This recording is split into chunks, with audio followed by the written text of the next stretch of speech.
कुछ दिन पहला इसी चैनल तो मैं नाटक की परिभाषा बारे एक वीडियो तुहाडे नाल शेयर कीता सी ते वादा कीता सी कि बहुत जल्दी मैं नाटक कला के तत्तां बारे भी गल करांगा।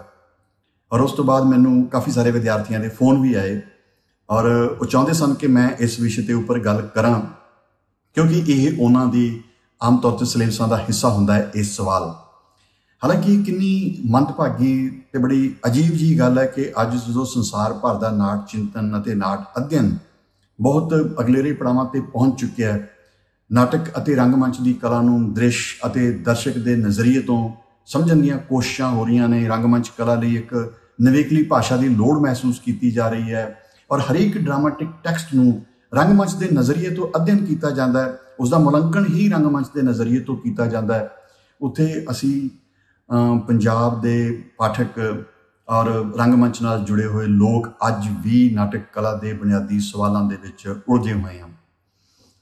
पर चलो जे ये साडी अकादमिक लोड़ है अते साडे नाटक अते रंगमंची अध्ययन का हिस्सा है तो नाटक कला के तत्तां बारे भी आपां गल करते हैं।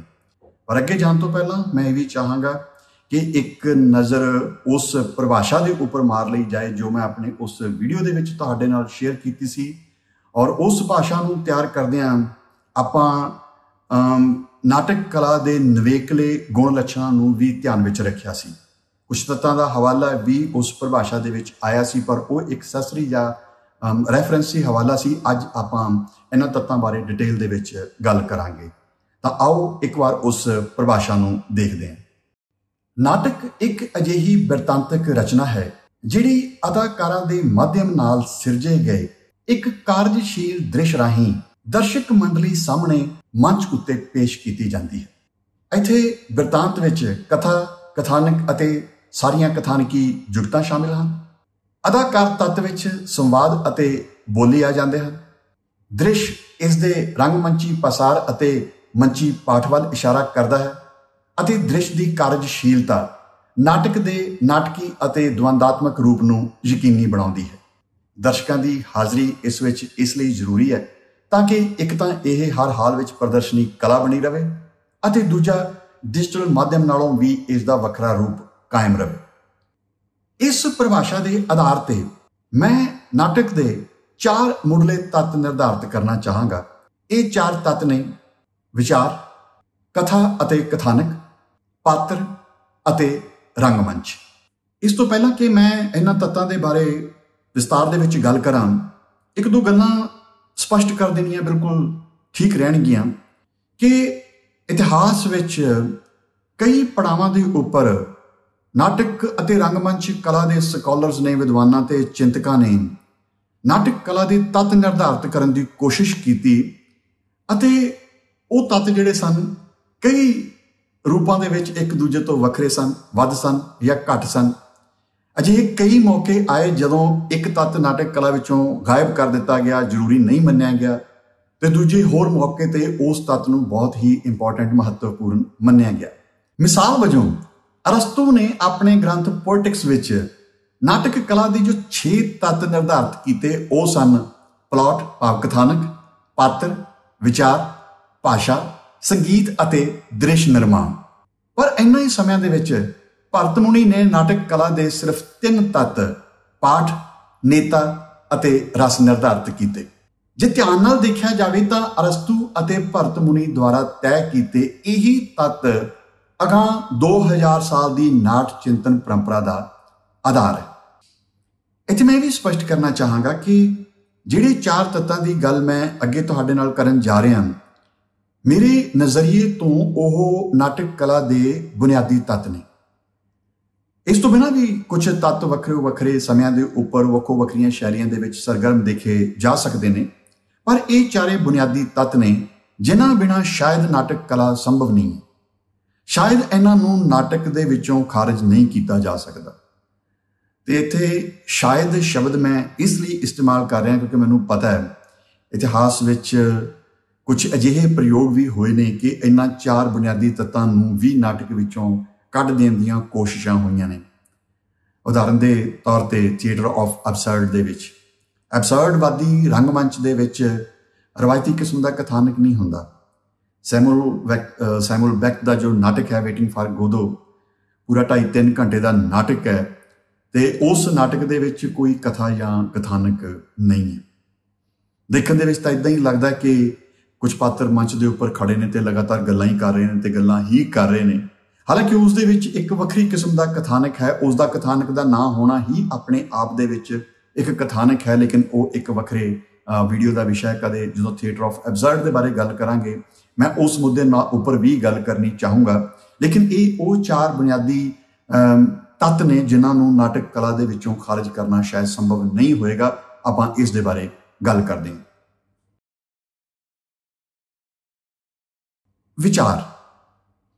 ਵਿਚਾਰ ਨਾਟਕ ਕਲਾ ਦਾ ਇੱਕ ਪ੍ਰਮੁੱਖ ਤੱਤ। ਇਤਿਹਾਸ ਵਿੱਚ ਵਿਚਾਰ ਤੋਂ ਸਖਣੇ ਨਾਟਕ ਦੀ ਵੀ ਕਲਪਨਾ ਕੀਤੀ ਗਈ ਹੈ, ਕੋਸ਼ਿਸ਼ਾਂ ਵੀ ਹੋਈਆਂ ਨੇ, ਪਰ ਕੁੱਲ ਮਿਲਾ ਕੇ ਵਿਚਾਰ ਦੀ ਇੱਕ ਨਾਟਕ ਕਲਾ ਦੇ ਪ੍ਰਸੰਗ ਦੇ ਵਿੱਚ ਅਹਿਮੀਅਤ ਹੈ, ਕਿਉਂਕਿ ਇਹ ਵਿਚਾਰ ਹੀ ਹੈ ਜਿਹੜਾ ਬੁਨਿਆਦੀ ਤੌਰ ਤੇ ਕਿਸੇ ਨਾਟਕ ਦੇ ਮਨੋਰਥ ਨੂੰ ਤੈਅ ਕਰਦਾ। ਜਦੋਂ ਅਸੀਂ ਕਹਿੰਦੇ ਕਿ ਨਾਟਕ ਦਾ ਕੀ ਵਿਸ਼ਾ ਹੈ, ਨਾਟਕ ਕੀ ਸੁਨੇਹਾ ਦਿੰਦਾ ਹੈ, ਤਾਂ ਇਹ ਗੱਲ ਇੱਕ ਤੱਤ ਦੇ ਤੌਰ ਤੇ ਹੀ ਨਾਟਕ ਦੇ ਵਿੱਚ ਨਹੀਂ ਪਈ ਹੁੰਦੀ। ਇੱਕ ਤਰੀਕੇ ਨਾਲ ਇਹ ਨਾਟਕ ਕਲਾ ਦੇ ਮਨੁੱਖੀ ਸਭਿਅਤਾ ਦੇ ਵਿੱਚ ਮਨੋਰਥ ਨੂੰ ਵੀ ਫਿਕਸ ਕਰਦੀ ਹੈ। ਇਹ ਵਿਚਾਰ ਕਿਸੇ ਵੀ ਪ੍ਰਕਾਰ ਦਾ ਤੇ ਕਿਸੇ ਵੀ ਪੱਧਰ ਦਾ ਹੋ ਸਕਦਾ। ਨਾਟਕ ਦੇ ਵਿੱਚ ਹੋ ਸਕਦਾ ਹੈ ਕਿ ਕੋਈ ਜੀਵਨ ਦੀ ਕਿਸੇ ਸਮੱਸਿਆ ਬਾਰੇ ਕੋਈ ਹੱਲ ਪੇਸ਼ ਕੀਤਾ ਗਿਆ ਹੋਵੇ, ਕੋਈ ਕੁਰੀਤੀ ਦੇ ਖਿਲਾਫ ਕੋਈ ਸੁਧਾਰਵਾਦੀ ਦ੍ਰਿਸ਼ਟੀਕੋਣ ਪੇਸ਼ ਕੀਤਾ ਗਿਆ ਹੋਵੇ, ਕੋਈ ਮਾਨਸਿਕ ਗੁੰਝਲ ਨੂੰ ਪੇਸ਼ ਕੀਤਾ ਗਿਆ ਹੋਵੇ, ਕੋਈ ਭੌਤਿਕ ਗੁੰਝਲ ਨੂੰ ਪੇਸ਼ ਕੀਤਾ ਗਿਆ ਹੋਵੇ, ਕੋਈ ਕ੍ਰਾਂਤੀਕਾਰੀ ਸੁਨੇਹਾ ਦਿੱਤਾ ਗਿਆ ਹੋਵੇ, ਜਾਂ ਕਿਸੇ ਨੈਤਿਕ ਜਾਂ ਕਿਸੇ ਧਾਰਮਿਕ ਜਾਂ ਕਿਸੇ ਦਾਰਸ਼ਨਿਕ ਸਿਧਾਂਤ ਨੂੰ ਦ੍ਰਿੜਾਇਆ ਗਿਆ ਹੋਵੇ, ਜਾਂ ਫਿਰ ਜੀਵਨ ਦਾ ਕੋਈ ਗੁੱਝਾ ਰਹੱਸ ਜਾਂ ਕੋਈ ਸੱਚ ਪੇਸ਼ ਕੀਤਾ ਗਿਆ ਹੋਵੇ। ਪੰਜਾਬੀ ਨਾਟਕ ਦੇ ਹਵਾਲੇ ਨਾਲ ਗੱਲ ਕਰਨੀ ਹੋਵੇ ਤਾਂ ਪਿਛਲੇ 100 ਸਾਲ ਦੇ ਦੌਰਾਨ ਪੰਜਾਬੀ ਨਾਟਕ ਨੇ ਵਿਚਾਰ ਦੀ ਪੇਸ਼ਕਾਰੀ ਦੇ ਪੱਧਰ ਉੱਪਰ ਬਹੁਤ ਮੋੜ ਕੱਟੇ ਨੇ। ਪਹਿਲੇ ਪੜਾਅ ਦੇ ਉੱਪਰ ਭਾਈ ਵੀਰ ਸਿੰਘ ਅਤੇ ਉਹਨਾਂ ਦੇ ਸਾਥੀ ਧਰਮ ਸੁਧਾਰਾਂ ਦੀ ਗੱਲ ਕਰਦੇ ਨੇ। ਈਸ਼ਵਰ ਚੰਦਰ ਨੰਦਾ ਅਤੇ ਉਹਨਾਂ ਦੇ ਸਾਥੀ ਜੋ ਸਾਡੇ ਸਮਾਜ ਦੇ ਵਿੱਚ ਜੋ ਕ੍ਰਿਤੀਆਂ ਚੱਲ ਰਹੀਆਂ ਸਨ, ਭਾਰਤੀ ਸਮਾਜ ਦੇ ਵਿੱਚ ਜੋ ਜਨਰੇਸ਼ਨਸ ਦੇ ਵਿਚਕਾਰ ਟਕਰਾਅ ਹੋ ਰਿਹਾ ਸੀ, ਉਹਨਾਂ ਨੇ ਉਸ ਨੂੰ ਪੇਸ਼ ਕੀਤਾ। ਬਲਵੰਤ ਗਾਰਗੀ ਅਤੇ ਉਹਨਾਂ ਦੇ ਪ੍ਰਯੋਗਸ਼ੀਲ ਜਿਹੜੇ ਸਾਥੀ ਸਨ, ਉਹ ਮੰਨ ਕੇ ਚੱਲਦੇ ਸਨ ਕਿ ਮਨੁੱਖ ਦਾ ਸਥੂਲ ਜੀਵਨ ਜਿਹੜਾ ਭੌਤਿਕ ਜੀਵਨ ਹੈ, ਬਾਹਰੀ ਜੀਵਨ ਹੈ, ਉਹ ਇੰਨਾ ਰੋਮਾਂਚ ਪੈਦਾ ਨਹੀਂ ਕਰ ਰਿਹਾ ਤੇ ਸਾਨੂੰ ਮਨੁੱਖ ਦੇ ਮਾਨਸਿਕ ਦੁਵਿਧਾ ਨੂੰ, ਉਹਦੇ ਮਨ ਦੇ ਅੱਧਰ ਦੀ ਟਕਰਾਅ ਨੂੰ ਪੇਸ਼ ਕਰਨਾ ਚਾਹੀਦਾ। ਤਾਂ ਉਹਨਾਂ ਨੇ ਜੋ ਵਿਚਾਰ ਪੇਸ਼ ਕੀਤੇ ਉਹ ਸਾਰੇ ਦੇ ਸਾਰੇ ਔਰਤ ਮਰਦ ਦੇ ਰਿਸ਼ਤੇ ਨਾਲ ਜੁੜੇ ਹੋਏ ਸਨ, ਔਰਤ ਮਰਦ ਦੇ ਰਿਸ਼ਤੇ ਦੀਆਂ ਗੁੰਝਲਾਂ ਨੂੰ ਪੇਸ਼ ਕਰਦੇ ਸਨ ਤੇ ਖਾਸ ਤੌਰ ਤੇ ਔਰਤ ਮਨ ਦੀ ਅੰਦਰਲੀ ਤਸਵੀਰ ਨੂੰ ਪੇਸ਼ ਕਰਦੇ ਸਨ। ਔਰ ਇਸ ਤੋਂ ਬਾਅਦ ਅਸੀਂ ਸ਼ਤਾਬਦੀ ਨਾਟਕ ਦੇਖਦੇ ਹਾਂ ਜਿਹਦੇ ਵਿੱਚ ਸਿੱਖ ਗੁਰੂਆਂ ਦੇ ਸਿਧਾਂਤਾਂ ਨੂੰ ਪੇਸ਼ ਕੀਤਾ ਗਿਆ। ਉਸ ਤੋਂ ਬਾਅਦ ਅਸੀਂ ਭਾਈ ਗੁਰਸ਼ਰਨ ਸਿੰਘ ਹੋਰਾਂ ਨੂੰ ਦੇਖਦੇ ਹਾਂ ਜਿਹੜੇ ਕਿ ਸਮਾਜਵਾਦ ਦੇ ਵਿਚਾਰ ਨੂੰ ਬੜੀ ਤਾਕਤ ਦੇ ਨਾਲ ਪੇਸ਼ ਕਰਦੇ ਨੇ। ਔਰ ਅਜਮੇਰ ਸਿੰਘ ਔਲਖ ਜਿਹੜੇ ਕਿ ਨਿਮਨ ਕਿਰਸਾਨੀ ਦੇ ਦੁੱਖ ਨੂੰ ਪੇਸ਼ ਕਰਦੇ ਨੇ। ਔਰ ਡਾਕਟਰ ਆਤਮਜੀਤ ਉਹ ਵੱਖਰੇ ਤਰੀਕੇ ਦੇ ਨਾਲ ਇੱਕ ਪੜ੍ਹੇ ਲਿਖੇ ਮਨੁੱਖ ਦੀ ਜਿਹੜੀ ਮਾਨਸਿਕ ਦੁਵਿਧਾ ਹੈ ਜਾਂ ਇੱਦਾਂ ਕਹੀਏ ਕਿ ਜੋ ਦਾਰਸ਼ਨਿਕ ਉਸ ਦੀਆਂ ਉਲਝਣਾਂ ਨੇ ਉਹਨਾਂ ਨੂੰ ਪੇਸ਼ ਕਰਦੇ ਨੇ। ਇਸ ਤੋਂ ਬਾਅਦ ਵਿਸ਼ਵੀਕਰਨ ਦੇ ਦੌਰਾਨ ਜਿਹੜਾ ਨਵਾਂ ਜੀਵਨ ਬਣ ਰਿਹਾ ਔਰ ਨਵੇਂ ਜੀਵਨ ਦੀਆਂ ਜਿਹੜੀਆਂ ਬਿਲਕੁਲ ਨਵੀਂ ਕਿਸਮ ਦੀਆਂ ਆਰਥਿਕ ਗੁੰਝਲਾਂ ਨੇ ਜਿਹੜੀਆਂ ਕਿ ਮਨੁੱਖ ਦੇ ਉੱਪਰ ਨੈਤਿਕ ਜੀਵਨ ਤੱਕ ਨੂੰ ਵੀ ਵਿਗਾੜ ਰਹੀਆਂ ਨੇ, ਉਹਨਾਂ ਦੇ ਬਾਰੇ ਗੱਲ ਹੁੰਦੀ ਹੈ। ਖਾਸ ਤੌਰ ਤੇ ਨਾਟਕ ਕਲਾ ਦੇ ਪ੍ਰਸੰਗ ਵਿੱਚ ਇਹ ਗੱਲ ਕਹੀ ਜਾ ਸਕਦੀ ਹੈ ਕਿ ਇੱਥੇ ਵਿਚਾਰ ਅਤੇ ਰੂਪ ਦਾ ਅਨਿੱਖੜ ਸੰਬੰਧ ਹੈ।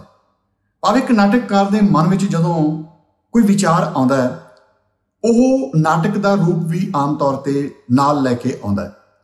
ਵਿਚਾਰ ਹੀ ਨਿਰਧਾਰਿਤ ਕਰ ਦਿੰਦਾ ਕਿ ਨਾਟਕਕਾਰ ਜੋ ਨਾਟਕ ਲਿਖਣ ਜਾ ਰਿਹਾ ਕਿ ਉਹ ਇੱਕ ਪੂਰਾ ਨਾਟਕ ਹੋਏਗਾ, ਉਹ ਇੱਕ ਇਕਾਂਗੀ ਹੋਏਗਾ, ਉਹ ਇੱਕ ਸੋਲੋ ਨਾਟਕ ਹੋਏਗਾ, ਤੇ ਜੇ ਹੋਏਗਾ ਤਾਂ ਉਹ ਕਿਸ ਦਰਸ਼ਕ ਮੰਡਲੀ ਅਤੇ ਕਿਹੜੇ ਰੰਗਮੰਚ ਦੇ ਲਈ ਲਿਖਿਆ ਜਾਏਗਾ ਤੇ ਖੇਡਿਆ ਜਾਏਗਾ। ਦਰਸ਼ਕ ਨਾਟਕ ਕਲਾ ਦਾ ਇੱਕ ਅਜਿਹਾ ਨਿਵੇਕਲਾ ਗੁਣ ਹੈ ਜਿਹੜਾ ਇਸ ਨੂੰ ਹੋਰ ਸਾਹਿਤ ਵਿਧਾਵਾਂ ਤੇ ਹੋਰ ਕਲਾ ਰੂਪਾਂ ਦੇ ਨਾਲੋਂ ਵੱਖਰਿਆ ਦਿੰਦਾ ਹੈ। ਇਸ ਵਿਸ਼ੇ ਬਾਰੇ ਮੈਂ ਆਪਣੇ ਵੀਡੀਓ ਨਾਟਕ ਦੀ ਪਰਿਭਾਸ਼ਾ ਵਿੱਚ ਕਾਫੀ ਲੰਬੀ ਚੌੜੀ ਗੱਲ ਕੀਤੀ ਹੈ। ਦਰਸ਼ਕ ਦਾ ਵੀ ਸੰਬੰਧ ਨਾਟਕ ਦੇ ਨਾਲ ਵਿਚਾਰ ਦੇ ਪੱਧਰ ਤੇ ਹੈ। ਅਸੀਂ ਆਮ ਤੌਰ ਤੇ ਇਹ ਗੱਲ ਮਜ਼ਾਕ 'ਚ ਕਹਿੰਦੇ ਹੁੰਦੇ ਹਾਂ ਕਿ ਨਾਟਕ ਦਾ ਵਿਚਾਰ ਤਾਂ ਪਤਾ ਨਹੀਂ ਦਰਸ਼ਕਾਂ ਨੂੰ ਪ੍ਰਭਾਵਿਤ ਕਰਦਾ ਕਿ ਨਹੀਂ, ਪਰ ਦਰਸ਼ਕ ਹਰ ਪੱਧਰ ਤੇ ਨਾਟਕ ਦੇ ਵਿਚਾਰ ਨੂੰ ਪ੍ਰਭਾਵਿਤ ਕਰਦੇ ਨੇ। ਕੋਈ ਵੀ ਨਾਟਕਕਾਰ ਜਦੋਂ ਆਪਣੇ ਨਾਟਕ ਦੇ ਲਈ ਕੋਈ ਵਿਸ਼ਾ ਚੁਣਦਾ ਹੈ, ਉਹਦੇ ਅਚੇਤ ਵਿੱਚ ਵੀ ਅਜਿਹਾ ਵਿਸ਼ਾ ਆਉਂਦਾ, ਅਜਿਹਾ ਵਿਚਾਰ ਆਉਂਦਾ ਜਿਹੜਾ ਉਸ ਦੇ ਦਰਸ਼ਕਾਂ ਦੇ ਜੀਵਨ ਨਾਲ ਜੁੜਿਆ ਹੋਵੇ ਤੇ ਉਸ ਵਿਚਾਰ ਨੂੰ ਉਸ ਦੇ ਦਰਸ਼ਕ ਹਜ਼ਮ ਕਰ ਸਕਦੇ ਹੋਣ।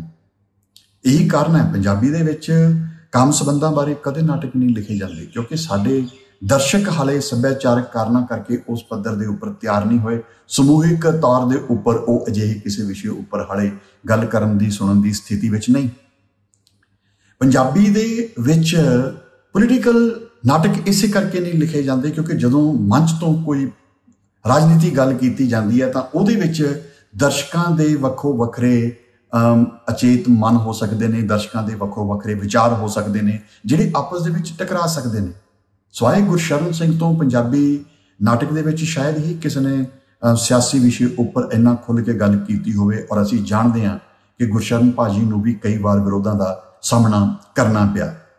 ਤਾਂ ਨਾ ਸਿਰਫ ਨਾਟਕਕਾਰ ਆਪਣੇ ਨਾਟਕ ਦੇ ਲਈ ਵਿਚਾਰ ਚੁਣਨ ਲੱਗਿਆਂ ਦਰਸ਼ਕ ਦਾ ਧਿਆਨ ਰੱਖਦਾ ਹੈ, ਅਗਾਂਹ ਇਸ ਦੀ ਪੇਸ਼ਕਾਰੀ ਵਿੱਚ ਵੀ ਇਸ ਦੇ ਨਾਲ ਜੁੜਿਆ ਰਹਿੰਦਾ ਹੈ ਔਰ ਵੱਧ ਤੋਂ ਵੱਧ ਇਹ ਕੋਸ਼ਿਸ਼ ਕਰਦਾ ਕਿ ਜਿਹੜਾ ਉਹਦਾ ਵਿਚਾਰ ਹੈ ਦਰਸ਼ਕਾਂ ਨੂੰ ਕਿਤੇ ਡਰਾਵੇ ਨਾ, ਕਿਤੇ ਨਾਰਾਜ਼ ਨਾ ਕਰੇ। ਤੁਸੀਂ ਪੰਜਾਬੀ ਨਾਟਕ ਦੀ ਇਸ ਨੂੰ ਸਿਆਸਤ ਕਹਿ ਸਕਦੇ ਹੋ ਕਿ ਪੰਜਾਬੀ ਨਾਟਕਕਾਰ ਪਹਿਲੇ ਹੀ ਹੱਲੇ ਭਾਵ ਵਿਚਾਰ ਚੁਣਨ ਲੱਗਿਆਂ ਹੀ ਉਹ ਦਰਸ਼ਕਾਂ ਦਾ ਸਾਥੀ ਬਣ ਜਾਂਦਾ ਹੈ। ਦੋ ਧਿਰਾਂ ਨੇ, ਇੱਕ ਦਰਸ਼ਕ ਨੇ ਭਾਵ ਜਿਹੜੇ ਲੋਕ ਵੀ ਨੇ, ਦੂਜੇ ਪਾਸੇ ਸਿਸਟਮ ਹੈ, ਤੇ ਉਹ ਹਮੇਸ਼ਾ ਇਸ ਬੜੀ ਚਲਾਕੀ ਦੇ ਨਾਲ ਪਹਿਲੇ ਹੀ ਕੋਸ਼ਿਸ਼ ਦੇ ਵਿੱਚ ਜਾ ਕੇ ਲੋਕਾਂ ਨਾਲ ਖੜ ਜਾਂਦਾ ਹੈ ਇਹ ਸੁਨੇਹਾ ਦੇਣ ਦੇ ਲਈ ਕਿ ਤੁਹਾਡੇ ਨਾਲ ਸਿਸਟਮ ਧੱਕਾ ਕਰ ਰਿਹਾ ਤੇ ਇਸ ਦੇ ਵਿੱਚ ਮੈਂ ਤੁਹਾਡਾ ਸਾਥੀ ਹਾਂ। ਤਾਂ ਵਿਚਾਰ ਚੁਣਨ ਲੱਗਿਆਂ ਹੀ ਪੰਜਾਬੀ ਨਾਟਕ ਜਿਹੜਾ ਹੈ ਇਹ ਬਹੁਤ ਵੱਡਾ, ਤੁਸੀਂ ਇੱਦਾਂ ਕਹਿ ਲਓ ਕਿ ਇੱਕ ਕਰ ਜਾਂਦਾ। ਕਥਾ ਅਤੇ ਕਥਾਨਕ ਇਹ ਨਾਟਕ ਕਲਾ ਦਾ ਦੂਜਾ ਬੁਨਿਆਦੀ ਤੱਤ ਹੈ।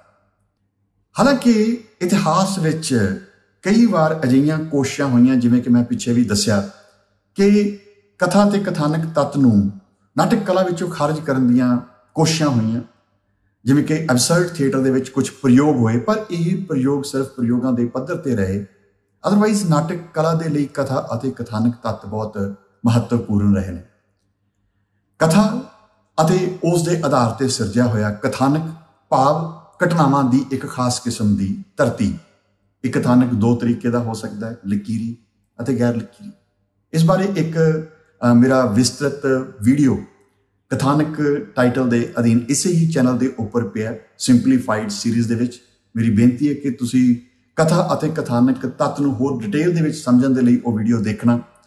ਪਰ ਇੱਥੇ ਮੈਂ ਦੋ ਗੱਲਾਂ ਕਥਾ ਅਤੇ ਕਥਾਨਕ ਤੱਤ ਦੇ ਸੰਬੰਧ ਵਿੱਚ ਜ਼ਰੂਰ ਤੁਹਾਡੇ ਨਾਲ ਸਾਂਝੀਆਂ ਕਰਨੀਆਂ ਚਾਹਾਂਗਾ। ਇਹ ਠੀਕ ਹੈ ਕਿ ਨਾਟਕ ਮੰਚ ਤੋਂ ਦ੍ਰਿਸ਼ ਜਾਂ ਰੰਗਮੰਚ ਦੀ ਭਾਸ਼ਾ ਦੇ ਵਿੱਚ ਇੱਕ ਕਥਾ ਸੁਣਾਉਂਦਾ, ਇੱਕ ਕਹਾਣੀ ਸੁਣਾਉਂਦਾ, ਪਰ ਇਹ ਸਟੋਰੀ ਟੈਲਿੰਗ ਭਾਵ ਇਹ ਕਹਾਣੀ ਸੁਣਾਉਣ ਦੀ ਕਲਾ ਉਸ ਤਰੀਕੇ ਦੀ ਕਲਾ ਨਹੀਂ ਹੁੰਦੀ ਜਿਵੇਂ ਕੋਈ ਇਨਸਾਨ, ਇੱਕ ਵਕਤਾ ਜਾਂ ਇੱਕ ਕਹਾਣੀ ਬਿਆਨ ਕਰਨ ਵਾਲਾ ਸਟੇਜ ਤੋਂ ਕਹਾਣੀ ਸੁਣਾਵੇ। ਉਹ ਬਹੁਤ ਡਿਟੇਲ ਦੇ ਵਿੱਚ ਜਾਂਦਾ ਹੈ, ਉਹ ਭਾਸ਼ਾ ਦੀਆਂ ਜੁਗਤਾਂ ਦਾ ਸਹਾਰਾ ਲੈਂਦਾ। ਨਾਟਕ ਅਜਿਹਾ ਕੁਝ ਵੀ ਨਹੀਂ ਕਰਦਾ। ਨਾਟਕ ਇੱਕ ਕਥਾ ਨੂੰ ਮੰਚ ਤੋਂ ਇੱਕ ਛੋਟੇ ਦ੍ਰਿਸ਼ਾਂ ਵਾਲੇ ਕਥਾਨਕ ਦੇ ਰੂਪ ਵਿੱਚ ਪੇਸ਼ ਕਰਦਾ ਔਰ ਇਹਨਾਂ ਦ੍ਰਿਸ਼ਾਂ ਦੀ ਬਣਤਰ ਜਿਹੜੀ ਹੈ ਉਹ ਕਹਾਣੀ ਦੇ ਆਧਾਰ ਤੇ ਨਹੀਂ ਹੁੰਦੀ, ਉਹ ਰੰਗਮੰਚ ਦੀ ਭਾਸ਼ਾ ਦੇ ਆਧਾਰ ਤੇ ਔਰ ਰੰਗਮੰਚ ਦੀ ਆਪਣੀ ਭਾਸ਼ਾ ਦੇ ਆਧਾਰ ਤੋਂ ਇਲਾਵਾ ਰੰਗਮੰਚ ਦੇ ਆਪਣੇ ਪੂਰੇ ਦੇ ਪੂਰੇ ਸਿਸਟਮ ਦੇ ਰਾਹੀਂ ਹੁੰਦੀ ਹੈ, ਜਿਹਦੇ ਵਿੱਚ ਦਰਸ਼ਕਾਂ ਦੀ ਸਮਝ ਵੀ ਸ਼ਾਮਲ ਹੁੰਦੀ। ਭਾਵ ਰੰਗਮੰਚ ਦੀ ਭਾਸ਼ਾ ਦੇ ਵਿੱਚ ਇੱਕ ਕਹਾਣੀ ਸੁਣਾਈ ਜਾ ਰਹੀ ਹੈ, ਪਰ ਉਹ ਨਿੱਕੇ ਦ੍ਰਿਸ਼ਾਂ ਦੇ ਰੂਪ ਵਿੱਚ ਸੁਣਾਈ ਜਾ ਰਹੀ ਹੈ ਤੇ ਇਹ ਨਿੱਕੇ ਦ੍ਰਿਸ਼ ਕਹਾਣੀ ਦੇ ਨਿੱਕੇ ਵਾਕਾਂ ਵਰਗੇ ਨਹੀਂ ਹੁੰਦੇ। ਕਈ ਵਾਰ ਇਹਨਾਂ 'ਚ ਘਟਨਾਵਾਂ ਵਾਪਰਦੀਆਂ ਨੇ, ਕਈ ਵਾਰ ਇਹਨਾਂ ਵਿੱਚ ਘਟਨਾਵਾਂ ਬਿਲਕੁਲ ਨਹੀਂ ਵਾਪਰਦੀਆਂ। ਇਹ ਸਿਰਫ ਘਟਨਾਵਾਂ ਦਾ ਪ੍ਰਭਾਵ ਦਿੰਦੇ ਨੇ। ਇਹ ਏਦਾਂ ਹੀ ਹੈ ਕਿ ਤੁਸੀਂ ਇੱਕ ਮੁਕੰਮਲ ਜ਼ਿੰਦਗੀ ਦੀ ਤਸਵੀਰ ਛੋਟੇ ਟੁਕੜਿਆਂ ਦੇ ਵਿੱਚ ਦੇਖੋ ਤੇ ਰਹਿ ਗਏ ਖੱਪਿਆਂ ਨੂੰ ਤੁਸੀਂ ਆਪ ਪੂਰਾ ਕਰਨ ਦੀ ਕੋਸ਼ਿਸ਼ ਕਰੋ।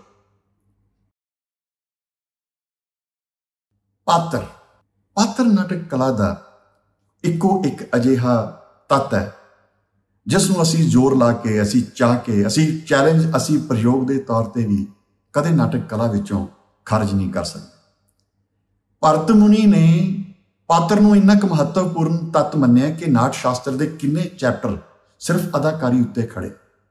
ਅਭਿਨੇਤਾ ਨੂੰ ਹੀ ਉਹ ਸੂਤਰਧਾਰ, ਅਭਿਨੇਤਾ ਨੂੰ ਹੀ ਨਿਰਦੇਸ਼ਕ, ਅਭਿਨੇਤਾ ਨੂੰ ਹੀ ਉਹ ਸਾਰੇ ਰੰਗਮੰਚੀ ਪਸਾਰ ਦਾ ਕੇਂਦਰ ਬਿੰਦੂ ਕਹਿੰਦਾ ਔਰ ਹੈ ਵੀ।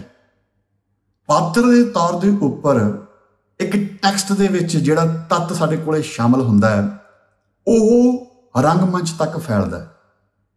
ਅਸਲ ਵਿੱਚ ਤਾਂ ਇਹ ਅਦਾਕਾਰ ਹੀ ਹੈ ਜੋ ਇੱਕ ਪਾਤਰ ਦੇ ਰੂਪ ਦੇ ਵਿੱਚ ਮੰਚ ਉੱਤੇ ਪ੍ਰਸਤੁਤ ਹੁੰਦਾ ਹੈ ਅਤੇ ਦਰਸ਼ਕ ਅਤੇ ਨਾਟਕ ਦੇ ਵਿਚਕਾਰ ਇੱਕ ਪੁਲ ਦੇ ਤੌਰ ਤੇ ਕੰਮ ਹੁੰਦਾ ਹੈ। ਜੇ ਤੁਸੀਂ ਨਾਟਕ ਕਲਾ ਨੂੰ ਧਿਆਨ ਨਾਲ ਦੇਖੋਗੇ ਤਾਂ ਤੁਸੀਂ ਸਮਝ ਸਕਦੇ ਹੋ ਕਿ ਇੱਕ ਨਾਟਕ ਅਤੇ ਦਰਸ਼ਕਾਂ ਦੇ ਵਿਚਕਾਰਲੀ ਜਿਹੜੀ ਕੜੀ ਹੈ, ਜੋੜਨ ਵਾਲੀ ਕੜੀ ਹੈ, ਆਖਰ ਤਾਂ ਉਹ ਰੰਗਮੰਚ ਪਾਤਰ ਹੀ ਹੈ। ਨਾਟਕਕਾਰ ਨੇ ਜੋ ਲਿਖਿਆ ਉਹ ਪਾਤਰਾਂ ਦੇ ਰਾਹੀਂ ਹੀ ਦਰਸ਼ਕਾਂ ਤੱਕ ਪਹੁੰਚ ਗਿਆ।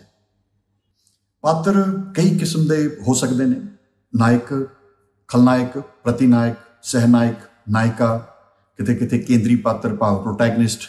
ਇੱਦਾਂ ਉਹਨਾਂ ਦੀਆਂ ਪਛਾਣਾਂ ਵੀ ਨਿਰਧਾਰਿਤ ਕਰਨ ਦੀਆਂ ਕੋਸ਼ਿਸ਼ਾਂ ਕੀਤੀਆਂ ਗਈਆਂ, ਲੇਕਿਨ ਕੁੱਲ ਮਿਲਾ ਕੇ ਪਾਤਰ ਜਿਹੜੇ ਨੇ ਵੱਖੋ ਵੱਖਰੇ ਅਗਰ ਪ੍ਰਯੋਗਾਂ ਅਤੇ ਸ਼ੈਲੀਆਂ ਦੇ ਆਧਾਰ ਤੇ ਨਿਰਧਾਰਿਤ ਕਰਨੇ ਹੋਣ ਤਾਂ ਅਸੀਂ ਕਹਿ ਸਕਦੇ ਹਾਂ ਕਿ ਕੁਝ ਪਾਤਰ ਯਥਾਰਥਕ ਹੁੰਦੇ ਨੇ ਜੋ ਆਮ ਮਨੁੱਖਾਂ ਵਾਂਗ ਵਿਹਾਰ ਕਰਦੇ ਨੇ ਔਰ ਜੀਵਨ ਨੂੰ ਮੰਚ ਉੱਪਰ ਲਿਜਾ ਕੇ ਪੇਸ਼ ਕਰਦੇ ਨੇ, ਔਰ ਕੁਝ ਪਾਤਰ ਚਿੰਨ੍ਹਾਤਮਕ ਹੁੰਦੇ ਨੇ। ਪ੍ਰਯੋਗਵਾਦੀ ਸ਼ੈਲੀਆਂ ਦੇ ਵਿੱਚ ਆਮ ਤੌਰ ਤੇ ਜਿਹੜੇ ਪਾਤਰ ਹੁੰਦੇ ਨੇ ਉਹ ਚਿੰਨ੍ਹਾਤਮਕ ਹੁੰਦੇ ਨੇ। ਪਰ ਕਿਸੇ ਵੀ ਰੂਪ ਦੇ ਵਿੱਚ ਇਹ ਮੰਨਣਾ ਬਹੁਤ ਵੱਡੀ ਗਲਤੀ ਹੋਊਗੀ ਕਿ ਨਾਟਕ ਦੇ ਜਿਹੜੇ ਪਾਤਰ ਹੁੰਦੇ ਨੇ ਉਹ ਇੱਕ ਤਰੀਕੇ ਨਾਲ ਨਾਟਕਕਾਰ ਦੇ ਹੱਥ ਦੀਆਂ ਕਠਪੁਤਲੀਆਂ ਹੁੰਦੀਆਂ ਨੇ।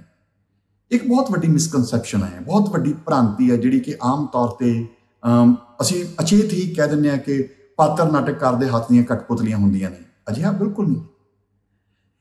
ਪਾਤਰ, ਇੱਕ ਨਾਟਕਕਾਰ ਜਦੋਂ ਪਾਤਰ ਨੂੰ ਆਪਣੀ ਮਰਜ਼ੀ ਦੇ ਨਾਲ ਆਪਣੇ ਹੱਥਾਂ ਦੀਆਂ ਕਠਪੁਤਲੀਆਂ ਬਣਾ ਕੇ ਸਿਰਜਦਾ ਹੈ ਤਾਂ ਉਹਦੇ ਬਹੁਤ ਵੱਡੀ ਦਿੱਕਤ ਇਹ ਆ ਜਾਂਦੀ ਹੈ ਕਿ ਦਰਸ਼ਕ ਨਾਟਕ ਦੇ ਐਨਵਾਇਰਨਮੈਂਟ ਦੇ ਨਾਲ, ਉਸ ਦੇ ਵਾਤਾਵਰਣ ਨਾਲ ਜੁੜ ਨਹੀਂ ਪਾਉਂਦੇ, ਕਿਉਂਕਿ ਉਹਨਾਂ ਨੂੰ ਉਹਨਾਂ ਪਾਤਰਾਂ ਦੇ ਵਿੱਚੋਂ ਉਹ ਜੀਵਨ ਨਹੀਂ ਝਲਕਦਾ ਨਜ਼ਰ ਆਉਂਦਾ ਜਿਸ ਨੂੰ ਉਹ ਰੰਗਮੰਚ ਉੱਤੇ ਦੇਖਣ ਆਏ ਨੇ। ਇਹ ਠੀਕ ਹੈ ਕਿ ਦਰਸ਼ਕ ਜਦੋਂ ਵੀ ਨਾਟਕ ਵੇਖਣ ਆਉਂਦੇ ਨੇ ਉਹ ਹਮੇਸ਼ਾ ਇਹੀ ਮੰਨ ਕੇ ਆਉਂਦੇ ਨੇ ਕਿ ਅਸੀਂ ਨਾਟਕ ਵੇਖਣ ਜਾ ਰਹੇ ਹਾਂ। ਜਿੰਨਾ ਮਰਜ਼ੀ ਭਾਵਨਾਤਮਕ ਤੌਰ ਤੇ ਨਾਲ ਜੋੜਨ ਵਾਲਾ ਨਾਟਕ ਹੋਵੇ, ਉਸ ਨੂੰ ਵੇਖਦਿਆਂ ਵੀ ਦਰਸ਼ਕ ਦੇ ਮਨ ਦੇ ਅਚੇਤ ਦੇ ਵਿੱਚ ਹਮੇਸ਼ਾ ਇਹ ਗੱਲ ਪਈ ਰਹਿੰਦੀ ਹੈ ਕਿ ਉਹ ਇੱਕ ਨਾਟਕ ਵੇਖ ਰਿਹਾ। ਪਰ ਫਿਰ ਵੀ ਭਾਵਨਾਤਮਕ ਤੌਰ ਤੇ ਨਾਟਕ ਨਾਲ ਜੁੜਨ ਦੇ ਲਈ ਉਸ ਨੂੰ ਇੱਕ ਸਾਂਝ ਚਾਹੀਦੀ ਹੈ ਤੇ ਉਹ ਸਾਂਝ ਜਿਉਂਦੇ ਜਾਗਦੇ ਪਾਤਰਾਂ ਦੇ ਰਾਹੀਂ ਹੋ ਸਕਦੀ ਹੈ। ਜਦੋਂ ਨਾਟਕ, ਕਿਸੇ ਨਾਟਕ ਦੇ ਵਿੱਚ ਅਦਾਕਾਰ ਬਹੁਤ ਹੇਠਲੇ ਲੈਵਲ ਦੀ, ਇੱਦਾਂ ਕਹੋ ਕਿ ਇੱਕ ਮੋਨੋਟਨਸ ਕਿਸਮ ਦੀ ਔਰ ਨਕਲੀ ਕਿਸਮ ਦੀ ਐਕਟਿੰਗ ਕਰਦਾ ਹੈ, ਇੱਥੇ ਵੀ ਕਈ ਵਾਰ ਦਰਸ਼ਕ ਜਿਹੜੇ ਨੇ ਉਹ ਨਾਟਕ ਦੇ ਵਾਤਾਵਰਨ ਨਾਲ ਜੁੜ ਨਹੀਂ ਪਾਉਂਦੇ। ਤਾਂ ਜਿਉਂਦੇ ਜਾਗਦੇ ਲੱਗਣ ਵਾਲੇ ਪਾਤਰ ਜਿਨ੍ਹਾਂ ਦੇ ਵਿੱਚੋਂ ਦਰਸ਼ਕ ਖੁਦ ਨੂੰ ਦੇਖ ਸਕੇ, ਇਹ ਕਿਸੇ ਸਫਲ ਨਾਟਕ ਦੀ ਗਰੰਟੀ ਹੁੰਦੀ ਹੈ। ਸੋ ਯਥਾਰਥਕ ਪਾਤਰ ਖਾਸ ਤੌਰ ਤੇ ਔਰ ਸ਼ੈਲੀਗਤ ਪਾਤਰ ਜਿਹੜੇ ਨੇ ਉਹ ਵੀ ਕਦੇ ਨਾਟਕਕਾਰ ਦੇ ਹੱਥ ਦੀ ਕਠਪੁਤਲੀ ਨਹੀਂ ਹੋਣਾ ਚਾਹੀਦਾ। ਮਾਹਿਰਾਂ ਨੇ ਇੱਕ ਪਾਤਰ ਉਸਾਰੀ ਲਈ ਵੀ ਅਗਾਂਹ 3 ਤੱਤ ਨਿਰਧਾਰਿਤ ਕੀਤੇ ਨੇ। ਉਹ ਮੰਨ ਕੇ ਚੱਲਦੇ ਨੇ ਕਿ ਜੇ ਇੱਕ ਨਾਟਕਕਾਰ ਇੱਕ ਵਧੀਆ ਕਿਸਮ ਦੀ ਪਾਤਰ ਉਸਾਰੀ ਮੰਚ ਉੱਤੇ ਕਰਨਾ ਚਾਹੁੰਦਾ ਹੈ ਤਾਂ 3 ਗੱਲਾਂ ਦਾ ਉਸ ਨੂੰ ਵੀ ਧਿਆਨ ਰੱਖਣਾ ਪਏਗਾ ਕਿ ਹਰੇਕ ਪਾਤਰ ਦਾ ਇੱਕ ਮਨੋਰਥ ਹੋਵੇ। ਹਾਂ, ਨਾਟਕ ਦੇ ਵਿੱਚ ਹਰੇਕ ਪਾਤਰ ਦੇ ਕੋਲੇ ਇੱਕ ਗੋਲ ਹੋਣਾ ਚਾਹੀਦਾ। ਨਾਟਕ ਵਿੱਚ ਉਸ ਦਾ ਕੋਈ ਆਬਜੈਕਟਿਵ ਹੋਣਾ ਚਾਹੀਦਾ ਜਿਸ ਲਈ ਉਹ ਸਾਰੇ ਨਾਟਕ ਦੇ ਵਿੱਚ ਭੱਜਿਆ ਫਿਰਦਾ। ਬਿਨਾਂ ਮਨੋਰਥ ਵਾਲਾ ਪਾਤਰ ਦਰਸ਼ਕਾਂ ਨੂੰ ਆਪਣੇ ਨਾਲ ਨਹੀਂ ਜੋੜਦਾ। ਦੂਜਾ, ਉਸ ਪਾਤਰ ਦੀ ਕੋਈ ਨਿੱਜੀ ਸ਼ਖਸੀਅਤ ਹੋਵੇ। ਵੱਖਰੀ ਨਾਟਕ ਦੇ ਸਾਰੇ ਕਥਾਨਕ ਦੇ ਵਿੱਚ ਉਸ ਦੀ ਆਪਣੀ ਇੱਕ ਆਇਡੈਂਟੀਟੀ ਹੋਵੇ, ਭਾਵੇਂ ਉਸ ਦਾ ਕਿੰਨਾ ਛੋਟਾ ਕਿਰਦਾਰ ਕਿਉਂ ਨਾ ਹੋਵੇ, ਭਾਵੇਂ ਉਹ ਮੰਚ ਉੱਤੇ 1 ਜਾਂ 2 ਮਿੰਟ ਲਈ ਵੀ ਆਵੇ ਤਾਂ ਵੀ ਉਸ ਦੀ ਵੱਖਰੀ ਸ਼ਖਸੀਅਤ ਹੋਵੇ। ਔਰ ਜੇ ਉਹ ਨਾਟਕ ਜੇ ਉਹ ਪਾਤਰ ਇੱਕ ਚੰਗਾ ਪਾਤਰ ਹੈ ਤਾਂ ਲਗਾਤਾਰ ਉਸ ਦੀ ਸ਼ਖਸੀਅਤ ਦਾ ਵਿਕਾਸ ਹੁੰਦਾ ਵੀ ਨਜ਼ਰ ਆਵੇ। ਖਾਸ ਤੌਰ ਤੇ ਨਾਇਕ, ਪ੍ਰਤੀਨਾਇਕ, ਖਲਨਾਇਕ ਔਰ ਕੇਂਦਰੀ ਪਾਤਰ।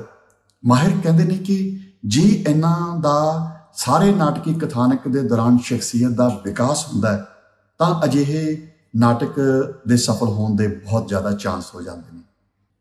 ਇੱਕ ਇਹ ਸਵਾਲ ਵੀ ਮੈਨੂੰ ਆਮ ਕੀਤਾ ਜਾਂਦਾ ਕਿ ਮੈਂ ਕਿਉਂ ਪਾਤਰ ਉਸਾਰੀ ਉੱਤੇ ਇੰਨਾ ਜ਼ੋਰ ਦਿੰਦਾ, ਜਦੋਂ ਕਿ ਲਿਖਤੀ ਟੈਕਸਟ ਦੇ ਵਿੱਚ जो पात्र की होंद है वो निर्भरता लै दे के एक अदाकार के उत्तों है। मंच उत्ते जाके अदाकार उसनों अपने तरीके नाल पेश करेगा, पता नहीं वो ठीक तरीके नाल पेश कर भी पाएगा कि नहीं।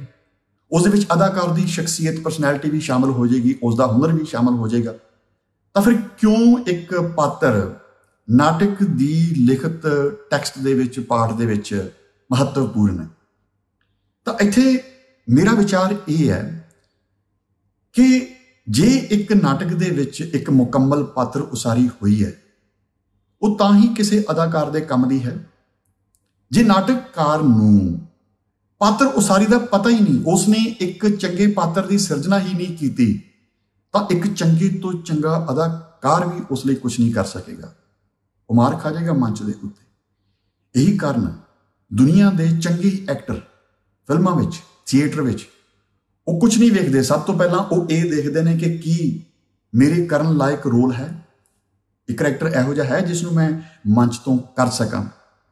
एक चंगा नाटककार हमेशा अपनी स्क्रिप्ट दे विच अपने लिखती पाठ दे विच एक शानदार अदाकार दे काम करन लई स्पेस छड्ड के चलदा। अब जो कुछ मंच ते पेश होना है उस जोगी स्पेस लिखती पाठ विच ही पई।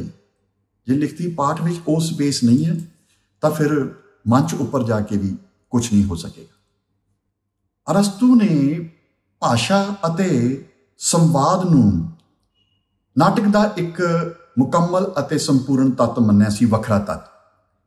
पर मेरा यही मनना है कि भाषा संवाद अते भाषा नाल जुड़ियां हुईयां सारियां जुगतां ये नाटक दे नालों किते ज़्यादा पात्र उसारी का हिस्सा ने। पर वो संवाद पात्रां दी एक जुगत है, पात्र उसारी की जुगत है। जदों नाटककार दे हत्थ विच संवाद आ जाते हैं, भाव अपने पात्रां कोलों संवादा का अधिकार खो के ये अपने कोले अधिकार लै जांदा है, तो फिर वो इत्थे भाषा का जलवा दिखाने की कोशिश करता, वो भाषा के राही दर्शकों को प्रभावित करने की कोशिश करता। तो इत्थे सब तो वड्डी खामी असी आम पंजाबी नाटक अते फिल्मां दे विच देखते हैं, जिथे बहुत सधारण पात्र भी बहुत वड्डियां वड्डियां गूढ़ ज्ञान दीयां गल्लां कर रहे हुंदे ने। एक रिक्शे वाला भी मार्क्सवाद बारे विचार दे रहा हुंदा है और इस तो भी गांह चल के हर गल दे उपर दार्शनिक लहजे विच गल करन लगदे ने। असल विच तां उन्हां विचों नाटककार बोल रहा हुंदा है। अजिहे नाटकां दा स्पष्ट मतलब ये हुंदा कि नाटककार ने पात्रां कोलों को खो के संवाद अपने हत्थ विच कर लए, तो अजिहे नाटक की भाषा उपर वखरे तरीके नाल गल हो सकती है। पर कुल मिला के संवाद अते भाषा दोनों यह पात्र उसारी की जुगत का हिस्सा ने। दूजा मैं जिवें पिछे भी कहा कि संवाद नाटक दे विच पात्र उसारी दे काम आउंदे ने, ना कि यह कथानक की उसारी दे काम आउंदे ने। ये ठीक है कि कुछ सूचनावां पात्रां दे संवादां राहीं नाटककार ने नाटक के कथानक या कहानी बारे देनियां हुंदियां ने, दूजे पात्रां बारे गल्लां करनियां हुंदियां ने। पर ये जिन्नियां सुभावक होणगियां उन्नियां ही ठीक रहणगियां ते जिन्नियां घट होणगियां उन्नियां ही ठीक रहणगियां। संवादां राहीं पात्रां दा विकास हुंदा है, पात्रां दी शख्सियत स्पष्ट हुंदी है, पात्रां दे दूजे पात्रां नाल रिश्ते ते विरोध खास तौर ते विरोध स्पष्ट हुंदे ने। इस तो भी किते ज़्यादा पात्रां दे संवादां दे राहीं नाटक दे विच टक्कर संघर्ष तनाव इहो जिही चीज़ां की उसारी हुंदी है। बची खुची कहानी सुनाना कदे भी संवादां दा काम नहीं हुंदा। रंगमंच रंगमंच नाटक कला का सब तो मुढ़ला सब तो महत्वपूर्ण अते सब तो लाजमी तत्व है। इस बिना कोई नाटक नहीं हो सकता। आम तौर पर साहित्य चिंतन में नाट चिंतन में यह विचारिया सब तो आखिर ते जाता है, पर यह सब तो पहला तत्व नाटक सिरजन प्रक्रिया दे विच विचार तो पहला भी जिहड़ी चीज़ आ जाती है वह है उस संभावित नाटक का रंगमंची विहार। कोई नाटककार नाटक लिखन लग्या विषय बारे इन्ना नहीं सोचता जिन्ना उस विषय नूं रंगमंच उत्ते पेश करन दे लई रंगमंची जुगतां सोचता। और सब तो महत्वपूर्ण चीज़ ये है कि रंगमंच वाला तत्व ਨਾਟ ਸਿਰਜਣ ਪ੍ਰਕਿਰਿਆ ਨੂੰ ਹਰ ਪੜਾਅ ਤੇ ਪ੍ਰਭਾਵਿਤ ਕਰਦਾ ਹੈ। ਇੱਕ ਨਾਟਕਕਾਰ ਜਦੋਂ ਨਾਟਕ ਲਿਖਦਾ ਹੈ ਉਹ ਆਪਣੇ ਰੰਗਮੰਚ ਦੀਆਂ ਭੌਤਿਕ ਸੀਮਾਵਾਂ ਦਾ ਧਿਆਨ ਵਿੱਚ ਰੱਖਦਾ ਹੈ। ਉਦਾਹਰਨ ਦੇ ਤੌਰ ਤੇ ਪੰਜਾਬੀ ਨਾਟਕ ਦਿਨੇ ਖੇਡੇ ਜਾਂਦੇ ਨੇ ਤੇ ਕਿਸੇ ਆਰਜੀ ਪੰਡਾਲ ਵਿੱਚ ਖੇਡੇ ਜਾਂਦੇ ਨੇ। ਮੈਂ ਇਸ ਰੰਗਮੰਚੀ ਮਾਡਲ ਨੂੰ ਕਹਿਣਾ ਦਿਨੇ ਪੰਡਾਲ। ਔਰ ਜਦੋਂ ਨਾਟਕ ਇਹੋ ਜਿਹੇ ਰੰਗਮੰਚ ਲਈ ਲਿਖਿਆ ਜਾਂਦਾ ਹੈ ਤਾਂ ਚਾਹੁੰਦਿਆਂ ਹੋਇਆਂ ਵੀ ਉਸ ਵਿੱਚ ਰਾਤ ਦੇ ਸੀਨ ਨਹੀਂ ਹੋ ਸਕਦੇ। ਔਰ ਇਹ ਪੰਜਾਬੀ ਨਾਟਕ ਦੇ ਪ੍ਰਸੰਗ ਵਿੱਚ ਸੱਚ ਹੈ। 1200-1300 ਪੰਜਾਬੀ ਨਾਟਕ ਦੇ ਵਿੱਚ ਮੁਸ਼ਕਿਲ ਨਾਲ ਕੁਝ ਦਰਜਨ ਹੋਣਗੇ ਜਿਨ੍ਹਾਂ ਵਿੱਚ ਰਾਤ ਦੇ ਸੀਨ ਨੇ। ਉਹ ਵੀ ਅਜਿਹੇ ਨਾਟਕਕਾਰਾਂ ਦੇ ਨਾਟਕ ਨੇ ਜਿਨ੍ਹਾਂ ਕੋਲ ਵੱਡੇ ਸ਼ਹਿਰਾਂ ਵਿੱਚ ਨਾਟਕ ਖੇਡਣ ਦੀ ਸਹੂਲਤ ਸੀ। ਜੋ ਮੈਂ ਚੀਜ਼ ਕਹਿਣਾ ਚਾਹੁੰਦਾ ਇਹ ਹੈ ਕਿ ਰੰਗਮੰਚ ਦੀ ਭੌਤਿਕ ਚਾਰ ਦੀਵਾਰੀ ਕਿਸੇ ਨਾਟਕ ਦੀ ਨਾਟ ਸਿਰਜਣ ਪ੍ਰਕਿਰਿਆ ਨੂੰ ਬਹੁਤ ਪ੍ਰਭਾਵਿਤ ਕਰਦੀ ਹੈ। ਜੋ ਰੰਗਮੰਚ ਦੀਆਂ ਭੌਤਿਕ ਸੀਮਾਵਾਂ ਨੇ ਉਹ ਕਿਤੇ ਨਾ ਕਿਤੇ ਨਾਟਕ ਸਕ੍ਰਿਪਟ ਦੀਆਂ ਸੀਮਾਵਾਂ ਵੀ ਬਣ ਜਾਂਦੀਆਂ ਨੇ। ਤਾਂ ਅਸਲ ਵਿੱਚ ਨਾਟਕ ਦਾ ਜੋ ਢਾਂਚਾ ਤੁਹਾਡੇ ਹੱਥ ਵਿੱਚ ਹੁੰਦਾ ਹੈ ਕਿਤਾਬ ਦੇ ਰੂਪ ਦੇ ਵਿੱਚ, ਜਿਸ ਨੂੰ ਤੁਸੀਂ ਨਾਟਕ ਦੇ ਨਾਮ ਨਾਲ ਜਾਣਦੇ ਹੋ, ਜੀ ਉਹ ਇਹੋ ਜਿਹਾ ਹੈ ਤਾਂ ਉਹ ਇਹੋ ਜਿਹਾ ਇਸ ਲਈ ਹੈ ਕਿਉਂਕਿ ਉਹ ਰੰਗਮੰਚ ਲਈ ਲਿਖਿਆ ਗਿਆ। ਨਾ ਸਿਰਫ ਰੰਗਮੰਚ ਲਈ ਲਿਖਿਆ ਗਿਆ ਬਲਕਿ ਉਸ ਰੰਗਮੰਚ ਦੀ ਇੱਕ ਖਾਸ ਕਿਸਮ ਦੀ ਦਰਸ਼ਕ ਮੰਡਲੀ ਲਈ ਲਿਖਿਆ ਗਿਆ। ਦਰਸ਼ਕ ਰੰਗਮੰਚ ਦੇ ਰਾਹੀਂ ਨਾਟਕ ਕਲਾ ਦਾ ਇੱਕ ਹੋਰ ਅਹਿਮ ਤੱਤ ਹੈ। ਨਾ ਸਿਰਫ ਦਰਸ਼ਕ ਬਲਕਿ ਨਿਰਦੇਸ਼ਕ, ਰੰਗਮੰਚ ਦੀਆਂ ਭੌਤਿਕ ਸੀਮਾਵਾਂ, ਅਦਾਕਾਰ ਦਾ ਪੱਧਰ, ਤਕਨੀਸ਼ੀਅਨ ਅਤੇ ਜਿੰਨੇ ਕੁ ਫੰਡਸ ਅਵੇਲੇਬਲ ਨੇ ਰੰਗਮੰਚ ਨੂੰ, ਜੋ ਉਸ ਰੰਗਮੰਚ ਦੀ ਆਰਥਿਕ ਸਥਿਤੀ ਹੈ, ਇਹ ਸਾਰੀਆਂ ਚੀਜ਼ਾਂ ਰਲ ਕੇ ਕਿਸੇ ਨਾਟਕ ਦੀ ਸਕ੍ਰਿਪਟ ਨੂੰ ਪ੍ਰਭਾਵਿਤ ਕਰਦੀਆਂ ਨੇ, ਉਸ ਦਾ ਪ੍ਰਕਾਰ ਅਤੇ ਪੱਧਰ ਤੈਅ ਕਰਦੀਆਂ ਨੇ। ਤੇ ਜੇ ਰੰਗਮੰਚ, ਦਰਸ਼ਕ ਤੇ ਰੰਗਮੰਚ ਦਾ ਸਾਰਾ ਪਸਾਰ ਕਿਸੇ ਸਕ੍ਰਿਪਟ ਨੂੰ ਇੰਨੇ ਵੱਡੇ ਪੱਧਰ ਦੇ ਉੱਤੇ ਪ੍ਰਭਾਵਿਤ ਕਰ ਰਿਹਾ ਹੋਵੇ ਤਾਂ ਅਸੀਂ ਕਿਵੇਂ ਨਹੀਂ ਕਹਾਂਗੇ ਕਿ ਇਹ ਨਾਟਕ ਦਾ ਸਭ ਤੋਂ ਅਹਿਮ ਤੱਤ ਹੈ। ਇਸ ਵਿਸ਼ੇ ਉੱਪਰ ਨਾਟਕ ਤੇ ਰੰਗਮੰਚ ਦੇ ਸੰਬੰਧਾਂ ਬਾਰੇ ਮੈਂ ਬਹੁਤ ਜਲਦੀ ਇੱਕ ਵੱਖਰੇ ਵੀਡੀਓ ਦੇ ਵਿੱਚ ਗੱਲ ਕਰਾਂਗਾ। ਇਹ ਇੱਕ ਬਹੁਤ ਵੱਡੇ ਸੰਵਾਦ ਦਾ ਵਿਸ਼ਾ। ਕੁੱਲ ਮਿਲਾ ਕੇ ਇਹ ਜੋ ਸਾਰੇ ਤੱਤ ਮੈਂ ਆਪਣੇ ਇਸ ਵੀਡੀਓ ਦੇ ਵਿੱਚ ਤੁਹਾਡੇ ਨਾਲ ਡਿਸਕਸ ਕੀਤੇ ਨੇ, 4 ਤੱਤ ਮੈਂ ਫਿਰ ਦੁਹਰਾਉਣਾ ਚਾਹਾਂਗਾ ਕਿ ਇਹ ਬੁਨਿਆਦੀ ਤੱਤ ਨੇ। ਇਹਨਾਂ ਤੋਂ ਇਲਾਵਾ ਵੀ ਵੱਖ-ਵੱਖ ਸ਼ੈਲੀਆਂ ਦੇ ਉੱਪਰ ਕੁਝ ਹੋਰ ਤੱਤ ਨਾਟਕ ਕਲਾ ਦੇ ਹੋ ਸਕਦੇ ਨੇ। ਔਰ ਇਹ ਜੋ ਤੱਤ ਮੈਂ ਆਪਣੇ ਵੱਲੋਂ ਨਿਰਧਾਰਿਤ ਕੀਤੇ ਨੇ ਇਹ ਵੀ ਅੰਤਮ ਨਹੀਂ ਨੇ। ਪਹਿਲਾਂ ਕੁਝ ਵਿਦਵਾਨਾਂ ਨੇ ਹੋਰ ਤੱਤ ਨਿਰਧਾਰਿਤ ਕੀਤੇ, ਮੈਂ ਅਜੋਕੇ ਸਮੇਂ ਦੇ ਆਧਾਰ ਤੇ ਇਹ ਤੱਤ ਨਿਰਧਾਰਿਤ ਕਰ ਰਿਹਾ। ਜਦੋਂ ਸਮਾਂ ਬਦਲੇਗਾ, ਨਾਟਕ ਕਲਾ ਵਿੱਚ ਤਬਦੀਲੀਆਂ ਆਉਣਗੀਆਂ, ਅਸੀਂ ਕੁਝ ਤੱਤਾਂ ਦੀ ਵਾਧ ਘਾਟ ਇਹਨਾਂ ਵਿੱਚ ਹੁੰਦੀ ਵੇਖਾਂਗੇ।